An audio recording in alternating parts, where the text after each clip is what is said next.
Pemirsa, sebelum kami lanjutkan diskusi, berikut akan kami tampilkan ini data dari Yayasan Lembaga Bantuan Hukum Indonesia sepanjang tahun 2019. Ini ada catatan proses penegakan hukum. YLBHI menegaskan bahwa ini ada 180, maksud kami 380 pendemo jadi tersangka, 179 ditahan. Ini beberapa sumber yang kami kutip dari beberapa situs online. Kemudian YLBHI nilai periode pertama Jokowi hukum jadi alat kriminalisasi. Selanjutnya ini sumber dari tempo.co. YLBHI sebut periode kedua Jokowi makin kelam bagi demokrasi. Ukurannya ketika beberapa nama yang berurusan dengan hukum tidak ditindaklanjuti. Ada 6.128 korban pelanggaran kebebasan berpendapat. Bahkan jumlahnya 51 tewas. Bapak-bapak pasti masih ingat dengan aksi besar-besaran yang terjadi di Jakarta. Ada aksi menolak RKPK. Bung Rocky melihat data seperti ini, apa pandangan Anda? Saya setuju itu karena saya ikut berkali-kali bikin riset tentang itu di YLBHI itu.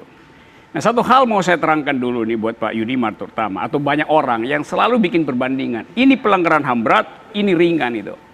Konteksnya lain, dalam keadaan perang, dalam keadaan konflik politik memang pelanggaran berat.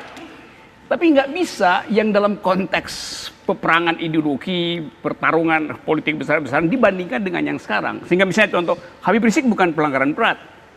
Justru dia berat karena kita udah demokratis itu loh. Kalau kita nggak demokratis tuh Pak Harto ya oke, itu memang pasti berat itu.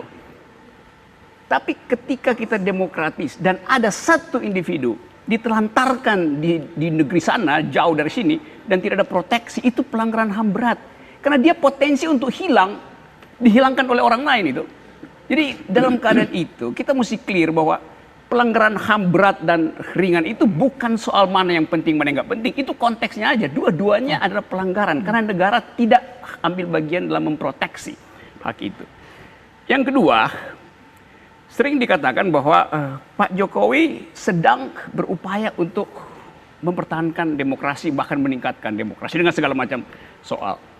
Jangan salah, itu gini ya, Jokowi itu tiba ketika Indonesia sudah demokrasi. Oke. Jadi nggak ada poin Jokowi naikin demokrasi itu. Yang mau ditanyakan kenapa terjadi penurunan demokrasi. Kita minta pertanggungjawaban pada Jokowi justru. YLBHI minta pertanggungjawaban. Karena di era Jokowi, jumlah pelanggaran hak asasi manusia meningkat, pelanggaran terhadap hak sipil juga turut meningkat. Jadi kita bertanya kenapa justru ketika sudah demokrasi, di era pemerintahan ini, indeks demokrasi kita turun.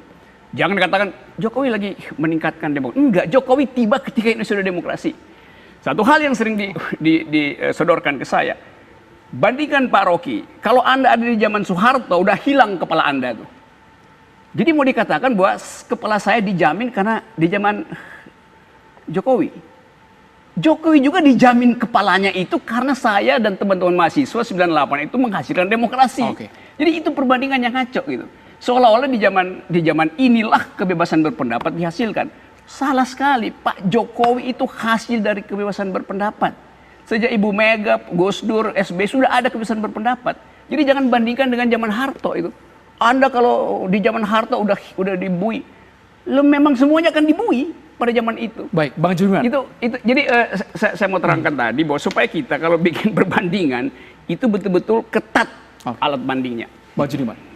Iya, saya kira begini ya, yang disebut pelanggaran itu ya berat, ringan, sedang atau apapun namanya, ya disebut pelanggaran ketika itu sudah terbukti dan diputus pengadilan.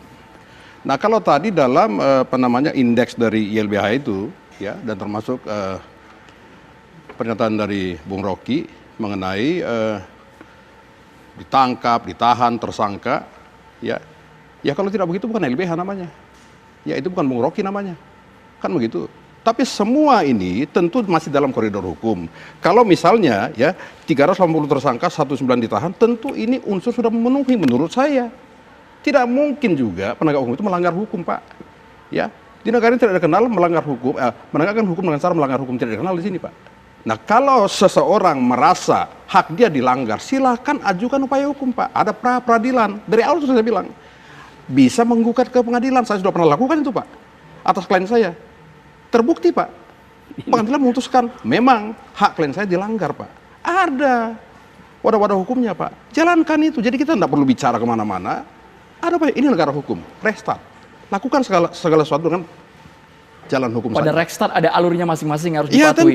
tentu. Gini, Tidak boleh kita ini- mempropok, tidak boleh kita menyesatkan anak bangsa ini, Pak. Kasihan Pak anak bangsa ini, Pak. ini kekacauan berpikirnya di situ. Jadi seolah-olah setiap kali ada semacam perselisihan dibawa ke ranah hukum gitu kan. Demokrasi itu tidak memerlukan hukum karena kita percaya pada percakapan antar manusia, kemampuan berargumentasi, etika yang tadi disebutin. Jadi kalau segala sesuatu Hukum dibawa ke- itu kan dibuat Gini, untuk menata. karena itu Iya. setiap kali ada kasus dibawa ke hukum, kita ingin menghukum. Jadi Kalau Pak pemerintah Rocky, itu punya kebiasaan, pokoknya gua hukum gitu. kalau Lalu Pak demokrasi Rocky buat ya apa sudah gitu? berbicara kesesatan berpikir, kita sudah masuk ke filsafat, Pak. Dia- Ya kalau nggak kita sudah perlu bicara filsafat, kok. Pak, itu kesesatan berpikir itu adalah istilah filsafat, Pak. Jadi Saya nggak juga suka? pernah sekolah filsafat. Jadi Saya pernah sekolah, Pak. Oke. Saya di Parahyangan dulu, Pak. Oh, Saya kalau pernah- ngerti kenapa Jadi kalau protes? kesesatan berpikir, ini nggak selesai, Pak. Apanya? Siapa mencari siapa nanti, Pak? Gimana coba? Ulangi. Kalau filsafat, Pak, siapa mencari siapa? Nggak ketemu, Pak. Nggak ketemu. Siapa mencari siapa? Iya, itu filsafat, Pak. Ya tahu. Terus Anda nggak suka itu? Bukan tidak suka, Pak. Terus? Tidak selesai masalah, Pak. Jadi selesainya Telur pakai dulu apa? atau ayam dulu telur. Itu bagian filsafat, Pak. Ya, maksud saya, segala masalah, karena negara hukum, Oke. selesaikan secara hukum. Oke, Pak. itu di situ salahnya. Tidak itu. perlu kesalahan berpikir segala macam. Negara hukum tertinggi itu tidak perlu demokrasi akhirnya kan. Untuk apa kita ada demokrasi kalau setiap hari Anda ingin menghukum orang itu? Loh, kok demokrasi menghukum orang bagaimana? Lu setiap kasus kecil bawa ke hukum tuh, laporin polisi. Ngapain? Jadi hukum itu Ini kan negara hukum, Pak. di dalam negara hukum, demokrasi itu yang utama. Hukum itu paling nggak di ujung dikasih. Di situ prinsip negara hukum. Kalau Iya. negara hukum seperti yang Anda bayangkan, Iya. ini artinya negara otoriter melalui hukum. Itu bukan negara demokrasi. Iya, Pak. Saya sudah mengatakan demokrasi adalah hak bicara, Pak. Hak bicara itu adalah hak anak bangsa.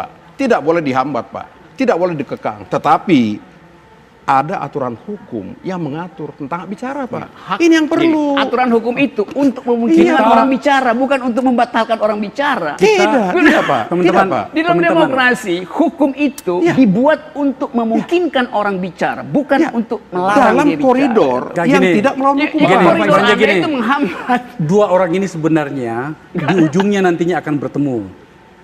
Satunya berbicara tentang masa depan, sekaligus juga berbalik ke belakang, satunya berbicara tentang kekinian.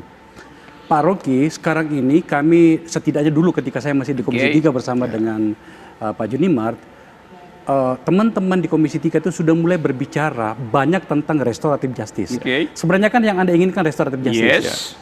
Ya. Dan kami mendukung. ke arah situ. Bagaimana kemudian orang yang berkelahi di jalan hanya karena persoalan anak yang berkelahi, orang tuanya ikut berkelahi dan kemudian harus diproses hukum.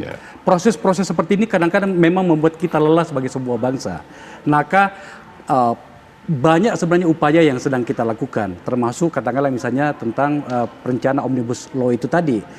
Saya ingin mengatakan gini sebenarnya, kita berada pada sebuah fase di mana kita sedang berusaha untuk menuju ke masa depan, pada saat sebenarnya masa lalu itu masih kuat menarik kita.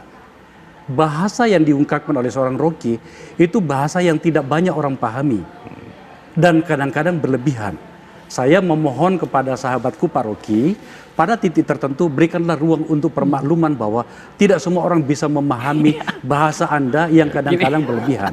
Katakanlah misalnya contoh Presiden tidak memahami Pancasila.